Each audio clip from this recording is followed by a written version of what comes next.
ಆಕಾಶವಾಣಿ ಪ್ರದೇಶ ಸಮಾಚಾರ ಓದುತ್ತಿರುವವರು ವಿವೇಕಾದಿತ್ಯ ಕನಿಯಾಲ. ದೇಶದ ಕೈಮಗ್ಗ ಉತ್ಪನ್ನಗಳಿಗೆ ಹಾಗೂ ನೇಕಾರ ಸಮುದಾಯಕ್ಕೆ ಪ್ರಧಾನಮಂತ್ರಿ ನರೇಂದ್ರ ಮೋದಿ ಅವರ ದೂರದೃಷ್ಟಿ ನಾಯಕತ್ವದಲ್ಲಿ ಅನೇಕ ಪರಿವರ್ತನಾತ್ಮಕ ಕ್ರಮಗಳನ್ನು ಭಾರತ ಸರ್ಕಾರ ಕೈಗೊಂಡಿದೆ ಎಂದು ಕೇಂದ್ರ ಉಕ್ಕು ಮತ್ತು ಬೃಹತ್ ಕೈಗಾರಿಕೆಗಳ ಖಾತೆ ಸಚಿವ ಎಚ್.ಡಿ. ಕುಮಾರಸ್ವಾಮಿ ಹೇಳಿದರು. ಬಾಗಲಕೋಟೆ ಜಿಲ್ಲೆ ಗುಳೇದಗುಡ್ಡದ ಕೋಟಕಲ್ ಪ್ರಾಥಮಿಕ ಕೃಷಿ ಪತ್ತಿನ ಸಹಕಾರ ಸಂಘದ ಕೈಮಗ್ಗ ಉತ್ಪನ್ನಗಳ ಮಾರಾಟ ಕೇಂದ್ರವನ್ನು ಉದ್ಘಾಟಿಸಿ ಮಾತನಾಡಿದರು. ಇದೇ ಸಂದರ್ಭ ತೋಗುಣಶಿಯಲ್ಲಿ ರೈತರ ಉತ್ಪನ್ನಗಳ ಖರೀದಿ ಮತ್ತು ಮಾರಾಟ ಕೇಂದ್ರವನ್ನು ಉದ್ಘಾಟಿಸಿರುವುದಾಗಿ ಸಚಿವರು ತಮ್ಮ ಸಾಮಾಜಿಕ ಮಾಧ್ಯಮ ಎಕ್ಸ್ ಖಾತೆ ಮೂಲಕ ತಿಳಿಸಿದ್ದಾರೆ. ಇಂದು ನಾಡಿನಾದ್ಯಂತ ನಾಗರ ಪಂಚಮಿ ಹಬ್ಬದ ಸಂಭ್ರಮ ಮನೆ ಮಾಡಿದೆ. ಮುಖ್ಯಮಂತ್ರಿ ಡಿ.ಕೆ. ಶಿವಕುಮಾರ್, ಉಪಮುಖ್ಯಮಂತ್ರಿ ಡಾಕ್ಟರ್ ಜಿ. ಪರಮೇಶ್ವರ್ ಸೇರಿದಂತೆ ಗಣ್ಯರು ನಾಡಿನ ಜನತೆಗೆ ಹಬ್ಬದ ಶುಭಾಶಯಗಳನ್ನು ತಿಳಿಸಿದ್ದಾರೆ. ಕುಮಾರ ಪರ್ವತದ ತಪ್ಪಲಿನಲ್ಲಿರುವ ದಕ್ಷಿಣ ಕನ್ನಡ ಜಿಲ್ಲೆ ಕುಕ್ಕೆ ಶ್ರೀ ಸುಬ್ರಹ್ಮಣ್ಯ ದೇವಸ್ಥಾನ, ದೊಡ್ಡಬಳ್ಳಾಪುರದ ಘಾಟಿ ಸುಬ್ರಹ್ಮಣ್ಯ ಸ್ವಾಮಿ ದೇಗುಲ, ರಾಮೋಹಳ್ಳಿಯ ಮುಕ್ತಿನಾಗ ಮತ್ತು ವಿಧುರಾಶ್ವತ್ಥದ ನಾಗದೇವತೆ ದೇವಾಲಯಗಳಲ್ಲಿ ಇಂದು ವಿಶೇಷ ಪೂಜಾ ಕೈಂಕರ್ಯಗಳು ಜರುಗುತ್ತಿವೆ. ದಾವಣಗೆರೆ ನಗರದ ಈಶ್ವರ ದೇವಸ್ಥಾನ, ಆಂಜನೇಯ ಸ್ವಾಮಿ ದೇವಾಲಯ ಸೇರಿದಂತೆ ವಿವಿಧೆಡೆಗಳಲ್ಲಿರುವ ನಾಗರ ಕಟ್ಟೆಗಳಿಗೆ ಮಹಿಳೆಯರು, ಯುವತಿಯರು ಕುಟುಂಬ ಸಹಿತ ತೆರಳಿ ಹಾಲೆರೆದು ಎಳನೀರು ಅಭಿಷೇಕ ಮಾಡುವ ಮೂಲಕ ಪೂಜೆ ಸಲ್ಲಿಸುತ್ತಿದ್ದಾರೆ. ಕೊಪ್ಪಳ ಜಿಲ್ಲೆಯ ಮದ್ಯಮುಕ್ತ ಹಟ್ಟಿ ಗ್ರಾಮಕ್ಕೆ ಸಂಯಮ ಪ್ರಶಸ್ತಿ ಪ್ರದಾನಿಸಲಾಯಿತು.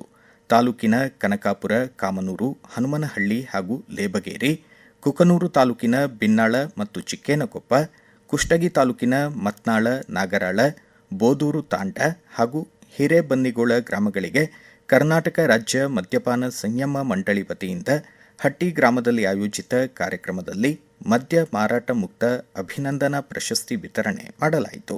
ಕಾರ್ಯಕ್ರಮದಲ್ಲಿ ಪ್ರೊಫೆಸರ್ ಕೆ. ಪುಟ್ಟರಂಗಪ್ಪ ರಚಿಸಿದ ಪಾನ ನಿರೋಧ ಚಳುವಳಿ ಪುಸ್ತಕ ಬಿಡುಗಡೆಗೊಳಿಸಲಾಯಿತು. ಕಾರ್ಯಕ್ರಮದಲ್ಲಿ ಪಾಲ್ಗೊಂಡು ಮಾತನಾಡಿದ ಸಂಸದ ಕೆ. ರಾಜಶೇಖರ್ ಹಿಟ್ನಾಳ್, ಕೊಪ್ಪಳ ಲೋಕಸಭಾ ಕ್ಷೇತ್ರ ವ್ಯಾಪ್ತಿಯ 10 ಗ್ರಾಮಗಳು ಮದ್ಯ ಮುಕ್ತವಾಗಿರುವುದು ಸಂತಸದ ವಿಚಾರವಾಗಿದೆ ಎಂದರು. ಇವತ್ತಿನ ದಿನಮಾನದಲ್ಲಿ ಕ್ರಾಂತಿ ಆಗಬೇಕಾಗಿದ್ದು ವ್ಯಸನ ಮುಕ್ತ ಕ್ರಾಂತಿ ಆಗಬೇಕಾಗಿದೆ. ಇಡೀ ಜಗತ್ತಲ್ಲಿ ಅತಿ ಹೆಚ್ಚು ಯುವಕರನ್ನು ಹೊಂದಿರೋ ರಾಷ್ಟ್ರ ಅಂದ್ರೆ ಭಾರತ ದೇಶ. ಯುವಕರಂದ್ರೆ ಒಂದು ದೇಶದ ಶಕ್ತಿ. ಆ ಶಕ್ತಿ ಬಳಕೆ ಮಾಡ್ಕೋಬೇಕು. ಮದ್ಯ ವ್ಯಸನಗಳಾಗ್ಲಿ, ಗುಟ್ಕಾ ಆಗ್ಲಿ, ಗಾಂಜಾ ಆಗ್ಲಿ, ಇವತ್ತು ಬಹಳಷ್ಟು ವ್ಯಸನದಿಂದ ಸಮಯವನ್ನ, ತಮ್ಮ ಶಕ್ತಿಯನ್ನು ವ್ಯರ್ಥ ಮಾಡ್ತಾ ಇದಾರೆ. ಅದರಿಂದ ಭಾರತ ದೇಶಕ್ಕೆ ಹಿನ್ನಡೆ ಆಗ್ತಾ ಇದೆ. ಬಂಧುಗಳೇ, ಇವತ್ತು ಇದೊಂದು ಒಳ್ಳೆ ಕಾರ್ಯಕ್ರಮ. ನಮಗೆ ಈ ಕಾರ್ಯಕ್ರಮಕ್ಕೆ ಬಂದಾಗ ಗೊತ್ತಾಗಿದ್ದು, ನನ್ನ ಕ್ಷೇತ್ರದಲ್ಲಿ ಸುಮಾರು 10 ಹಳ್ಳಿಗಳು ಇವತ್ತು ಮದ್ಯ ಮುಕ್ತವಾಗಿದೆ ಅಂತೇಳಿ ಬಹಳಷ್ಟು ಖುಷಿಯಾದಂತ ಕಾರ್ಯಕ್ರಮಗಳು ಬಹಳಷ್ಟು ಆಗಬೇಕಾಗಿದೆ ಇವತ್ತಿನ ದಿನಮಾನಗಳಲ್ಲಿ.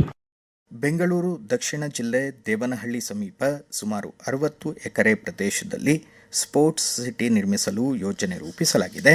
ವಿವಿಧ ಕ್ರೀಡೆಗಳನ್ನು ಒಂದೇ ಸಮಗ್ರ ಕ್ರೀಡಾ ಮೂಲಸೌಕರ್ಯದಡಿ ನಡೆಸಲು ಅನುಕೂಲವಾಗುವಂತೆ ನೀಲನಕ್ಷೆ ಸಿದ್ಧಪಡಿಸಲಾಗಿದೆ ಎಂದು ಕ್ರೀಡಾ ಖಾತೆ ಸಚಿವ ಹಾಗೂ ಉಪಮುಖ್ಯಮಂತ್ರಿ ಡಾಕ್ಟರ್ ಜಿ. ಪರಮೇಶ್ವರ್ ತಿಳಿಸಿದ್ದಾರೆ. ಚಿಕ್ಕಮಗಳೂರು ಜಿಲ್ಲೆಯಲ್ಲಿ ಮಾನವ ಆನೆ ಸಂಘರ್ಷ ನಿಯಂತ್ರಣಕ್ಕೆ 7.64 ಕಿಲೋಮೀಟರ್ ಉದ್ದದ ರೈಲ್ವೆ ಹಳಿ ತಡೆಗೋಡೆ ನಿರ್ಮಾಣಕ್ಕೆ 12 ಕೋಟಿ 77 ಲಕ್ಷ ರೂಪಾಯಿ ಅನುದಾನ ಒದಗಿಸಲಾಗಿದೆ ಎಂದು ಸಚಿವ ಕೆಜೆ ಜಾರ್ಜ್ ತಿಳಿಸಿದ್ದಾರೆ. ಮಂಡ್ಯ ಜಿಲ್ಲೆಯ ರೈತರ ಹಿತಾಸಕ್ತಿ ನಿರ್ಲಕ್ಷಿಸಿ ತಮಿಳುನಾಡಿಗೆ ಕಾವೇರಿ ನದಿ ನೀರು ಹರಿಸಲಾಗುತ್ತಿದೆ ಎಂದು ವಿಪಕ್ಷ ನಾಯಕ ಆರ್. ಅಶೋಕ್ ಆರೋಪಿಸಿದ್ದಾರೆ. ರಾಯಚೂರಿನಿಂದ ತಿರುಪತಿಗೆ ಸೂಪರ್ ಫಾಸ್ಟ್ ಎಕ್ಸ್ಪ್ರೆಸ್ ರೈಲು ಬುಧವಾರ ಮತ್ತು ಶನಿವಾರ ವಾರಕ್ಕೆ 2 ಬಾರಿ ಸಂಚರಿಸಲಿದೆ ಎಂದು ರೈಲ್ವೆ ಸಲಹಾ ಸಮಿತಿ ಮಾಜಿ ಸದಸ್ಯ ಡಾಕ್ಟರ್ ಬಾಬುರಾವ್ ತಿಳಿಸಿದ್ದಾರೆ. ರೈಲ್ವೆ ಖಾತೆ ಸಚಿವ ಅಶ್ವಿನಿ ವೈಷ್ಣವ್ ಹಾಗೂ ರಾಜ್ಯ ಖಾತೆ ಸಚಿವ ವಿ. ಸೋಮಣ್ಣ ಅವರಿಗೆ ಕೃತಜ್ಞತೆ ಸೂಚಿಸಿದ್ದಾರೆ.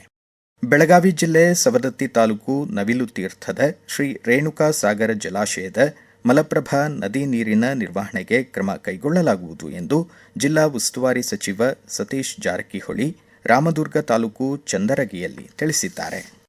ಸ್ವಾತಂತ್ರ್ಯೋತ್ಸವದ ಸಂದರ್ಭ ಪೊಲೀಸ್ ಇಲಾಖೆಯಡಿ ಶ್ಲಾಘನೀಯ ಸೇವೆಗಾಗಿ 17 ಪದಕಗಳು, ಅಗ್ನಿಶಾಮಕ ದಳ ಹಾಗೂ ಗೃಹ ರಕ್ಷಕ ದಳದ ಶ್ಲಾಘನೀಯ ಸೇವೆಗಾಗಿ ತಲಾ 2 ಪದಕಗಳು, ವಿಶಿಷ್ಟ ಸೇವೆಗಾಗಿ ರಾಷ್ಟ್ರಪತಿಗಳ ಪದಕ ಸೇರಿದಂತೆ ಒಟ್ಟು 22 ಪದಕಗಳು ರಾಜ್ಯಕ್ಕೆ ಸಂದಿರುವುದು ಹೆಮ್ಮೆಯ ವಿಚಾರವಾಗಿದೆ ಎಂದು ಗೃಹ ಖಾತೆ ಸಚಿವ ಪ್ರಿಯಾಂಕ್ ಖರ್ಗೆ ಎಕ್ಸ್ ಖಾತೆ ಮೂಲಕ ತಿಳಿಸಿದ್ದಾರೆ. ರಾಜ್ಯದ ಕೀರ್ತಿ ಹೆಚ್ಚಿಸಿದ ಎಲ್ಲ ಪದಕ ಪುರಸ್ಕೃತರಿಗೆ ಸಚಿವರು ಅಭಿನಂದನೆಗಳನ್ನು ಸಲ್ಲಿಸಿದ್ದಾರೆ.